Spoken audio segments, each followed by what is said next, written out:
ఇప్పటి వరకు మొత్తం సెల్ఫ్ ఫండెడే సార్. దీనికి ప్రాపర్ లెక్క అంటే చెప్పలేం. ఎందుకంటే ఒక అకౌంట్ ద్వారా కానీ ఒక కరెంట్ అకౌంట్ ద్వారా కానీ ఏదైనా ఒక ట్రాన్సాక్షన్ జరిగిందంటే దాన్ని చెప్పగలం. మేము అన్నాం కదా సెల్ఫ్ ఫండెడ్. ఎన్టీఆర్ మిల్ విజయవాడలో జరుగుతుంది, ఎన్టీఆర్ మిల్ హైదరాబాద్ లో జరుగుతుంది, ఎన్టీఆర్ మిల్ తమిళనాడులో జరుగుతుంది. ఎన్ని ఊర్లలో 160 సెంటర్స్ లో ఎవరి ఖర్చు వాళ్ళు మాత్రమే పెట్టుకున్నారు. మా ఇన్ఛార్జెస్ మేము ఎంచుకునే ఇన్ఛార్జెస్ కి ఒక వృత్తి ఉంటుంది. వ్యాపారం అవ్వనివ్వండి, ఉద్యోగం అవ్వనివ్వండి, వాళ్ళ ఊర్లో వాళ్ళ ప్రోగ్రామ్ నడిపించుకునే శక్తి వాళ్ళకు ఉంటుంది. సో వాళ్ళు ఎంత ఖర్చు పెట్టారో మాకు చెప్పక్కర్లేదు. అండ్ మా నుంచి వాళ్ళకేమి, వాళ్ళ నుంచి మాకేమి టూ అండ్ ఫ్రో ట్రాన్సాక్షన్స్ అనేవి లేవు. అందుకే నేను అమౌంట్ బయట చెప్పలేము ఇప్పటిదాకా జరిగింది. బట్ ఇక మీదట జరిగేకి మాత్రం ఒక రికార్డు ఉంటుంది. సిఎస్ఆర్ ఫండ్స్ అలా వస్తాయి. అండ్ సిఎస్ఆర్ ఫండ్స్ కి మేము ఎలిజిబుల్ అంటే ఎస్ వీఆర్ ఎలిజిబుల్. భయ్యా హలో చెప్తున్నాం. ఒక వ్యవస్థని రిజిస్టర్ చేసి 3 సంవత్సరాలు అయి ఉండాలి సిఎస్ఆర్ ఫండ్స్ ఎలిజిబుల్ అవ్వాలంటే. This is the first thumb rule.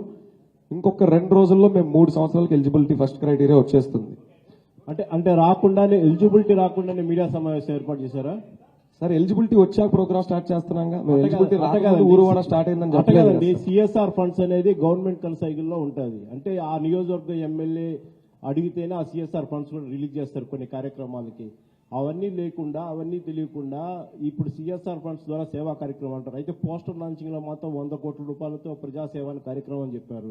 అది ఎంతవరకు ఇప్పటి వరకు మీరు స్వతహాగా ఏదైనా ఫండ్స్ వేసుకున్నారా? ముందుగా మా జోబుల్లో నుంచి మాకు చాలా వేసుకున్నాం సార్. వేసుకోకుండా వ్యవస్థ అంత దూరం రాదు. అలానే మేము ఒక్కళ్ళం వేసుకున్నాం చెప్పాలా. రెండోది పోతే గవర్నమెంట్ అప్రూవల్ మాత్రమే ఉండాలంటాం రాంగ్ సార్. గవర్నమెంట్ సీసీలో పెడతాం కాపీ ఫస్ట్ థింగ్. రెండోది ఎన్జిఓస్ కి చాలా మేజర్ యాక్సెసెస్ ఉంటాయి ఈ కార్పొరేట్స్ తో. మీరు రికమెండ్ చేయొచ్చు కానీ ఫండ్స్ మీ చేతికి ఇవ్వాలని తెలీదా? అదే సార్ నేను అంటున్నా. ఫండ్స్ మా చేతికి ఇవ్వకపోతే మాకేంటి సార్ ప్రాబ్లం? ఆ ఊర్లో పని జరుగుతుంది కదా. నేనేమంటున్నా అంటే నేను చెప్పేది సేవా కార్యక్రమం అంటే మీరు చేయాలి కదా అంటాను. అవును సార్, అది మేము చేసిన ప్రాసెస్ కదా సార్. రిపోర్ట్ తయారు చేసి ప్రజలకు చేసేది సార్. గ్రౌండ్ లోకి వెళ్తుంది మేము. దాంట్లో మీకేం సంబంధం? గ్రౌండ్ లోకి వెళ్తుంది మేము. గవర్నమెంట్ ప్రజలకు సిఎస్ఆర్ ఫండ్స్ తో సేవ చేస్తుంది. దాంతో మీకేం? అక్కడే చెప్తున్నాను కదా సార్. మన ఆంధ్రప్రదేశ్ కేటాయించిన ఒక 4% సిఎస్ఆర్ ఫండ్స్ లో చాలా తక్కువ మొత్తం మాత్రమే రూరల్ డెవలప్మెంట్ మీద వెళ్తున్నాయి. మా మెయిన్ దృష్టి రూరల్ డెవలప్మెంట్, గ్రామీణాభివృద్ధి. మా మెయిన్ దృష్టి దీని మీదే ఉంటుంది. సో ఇక్కడ మేము వెళ్ళి ఒక రిపోర్ట్ తయారు చేసి ప్రతి ఊర్లో మా వాలంటీర్స్ ని, మా టీంని ఎడ్యుకేట్ చేసి వాళ్ళకి చైతన్యవంతం చేసి సార్ విలేజ్ లో యుఎస్ పోలో షర్ట్ వేసుకునే రేంజ్కి వెళ్ళింది సార్ గ్రామాల వాళ్ళు. అలాంటిది మేము జేపీ గారిని కలిసాం సార్. ఇది చెప్పుకోవాలి. ఇది జయప్రకాష్ నారాయణ గారు కలిసాం సార్ ఈ ప్రోగ్రామ్ సంబంధించి కొన్ని కీలకమైన నిర్ణయాల కోసం. సార్కి మొత్తం చెప్పిన తర్వాత ఆయన ఒక మాట అడిగారు మమ్మల్ని. నాకు ఒక మాట ఇవ్వాలి మీరు. నేను దీనికి ఏదన్నా మీ ఐడియాకి మీ చిన్న వయసు ఒక మాట ఇవ్వాలన్నారు. ప్రజల్ని ఎప్పుడూ సోమరబోతులు చేయకండి. ఈ ప్రోగ్రాం ద్వారా ఊర్లో ఎవరి మరుగుదొడ్డి వాడికి ఎలా కడుక్కోవాలో నేర్పించండి. మేము వెళ్ళి మీ మరుగుదొడ్లు కడుగుతామని ఎవ్వరికి చెప్పకండి. ఒక రాజకీయ పార్టీ అయినా, ఒక సేవా సంస్థ అయినా ఈ 2 రూల్స్ ని గుర్తు పెట్టుకుంటే ఖచ్చితంగా మీరు ప్రజలకు మంచి చేస్తున్నట్టే.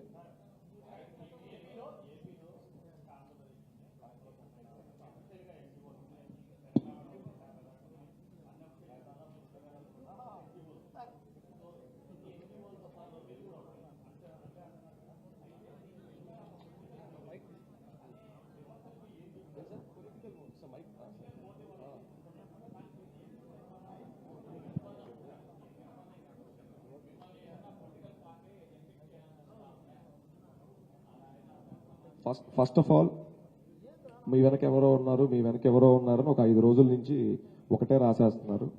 మా వెనకాల నిజంగా ఎవరూ లేరు. ఆయన మీద ఒక ఎమోషన్ ఉంది. రామారావు కూడా ఉన్నారని కాదు ఇక్కడ. దాని అర్థం రామారావు గారు అసలు